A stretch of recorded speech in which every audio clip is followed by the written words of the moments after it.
En este video vamos a ver una introducción a Information Retrieval. Para empezar vamos a comenzar definiendo qué entendemos por Information Retrieval. Information Retrieval es la rama de la computación que se encarga de recuperar información almacenada. Esa información es información no estructurada, no estamos hablando de, por ejemplo, registros de una base de datos. Estamos hablando de colecciones de documentos que no necesariamente tienen una estructura definida y sobre las cuales nosotros necesitamos recuperar información. Básicamente, entonces, cuando hablamos de Information Retrieval, lo que estamos hablando es de definir el problema del search. Para comenzar, vamos a hacer algunas definiciones. Nosotros vamos a estar manejando documentos y términos. Cada documento va a estar compuesto por distintos términos. Normalmente lo que vamos a estar buscando son términos. En un documento de texto vamos a tener palabras, por ejemplo, que estaríamos buscando sobre una colección de documentos. Y a su vez vamos a contar con una cierta cantidad de documentos sobre las cuales vamos a estar haciendo las búsquedas. Vamos a tener una consulta que va a pedirnos los documentos que, por ejemplo, contengan el término J, y esa consulta nos va a tener que devolver cuáles son los números de documentos que responden a esa consulta, o sea que en este caso tienen el término J.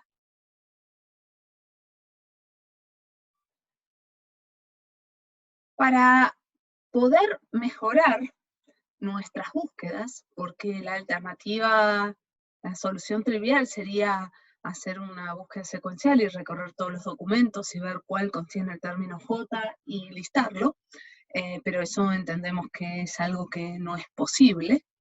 Entonces, para poder resolver nuestras consultas, vamos a estar apoyándonos de estructuras que vamos a llamar índices. Para comenzar, vamos a hablar de los índices invertidos. Luego, en otros videos, vamos a ver otros tipos de índices, pero en el video de hoy, y en general en los primeros videos, vamos a estar siempre hablando de índices invertidos.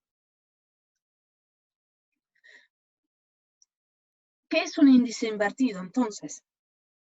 Un índice invertido es una estructura que referencia a nuestros conjuntos de documentos. Esta estructura contiene todos los términos posibles, todos los términos que nosotros consideramos interesantes de incluir en el índice. Por ejemplo, podríamos no incluir stop words. Y dado un término, nos va a permitir acceder a los documentos que lo contienen, básicamente. Entonces, ¿qué datos importantes tenemos que tener en cuenta cuando hablamos de un índice invertido? Al índice invertido accedemos por término. O sea, tenemos que saber el término que estamos buscando, lo vamos a buscar en el índice, y en el índice vamos a obtener los documentos que contienen ese término. El índice invertido tiene que estar ordenado. Si el índice no está ordenado, nosotros no podemos hacer una búsqueda binaria. Tendremos que hacer una búsqueda secuencial en un índice, lo cual no es eficiente. Por otro lado, y también a efectos de poder hacer una búsqueda, el índice tiene que tener tamaño fijo, tiene que tener registros de longitud fija. ¿Por qué esto? Porque nosotros no podemos acceder a un determinado término, a una determinada posición, si no sabemos el tamaño de los registros. Si tienen longitud variable, nosotros no podemos, por ejemplo, hacer una búsqueda binaria. Entonces, los registros de nuestro índice tienen que tener siempre una estructura de tamaño fijo. Esto es lo que nosotros nos va a permitir hacer una búsqueda en el índice y, accediendo a través de un término, obtener la lista de documentos que lo contienen.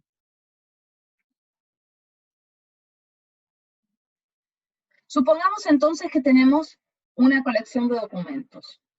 Documento 1, documento 2, documento 3 y documento 4.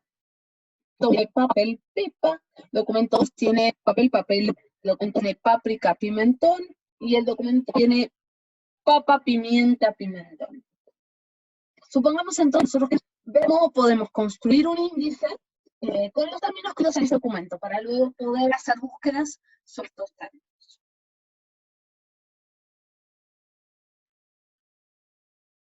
Vamos a ver todos los términos. Y vamos a ordenar alfabéticamente.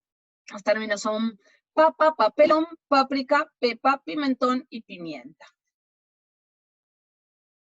Lo que voy a necesitar ahora es estos términos a qué documentos pertenecen para poder asociar el término a los documentos que lo contienen.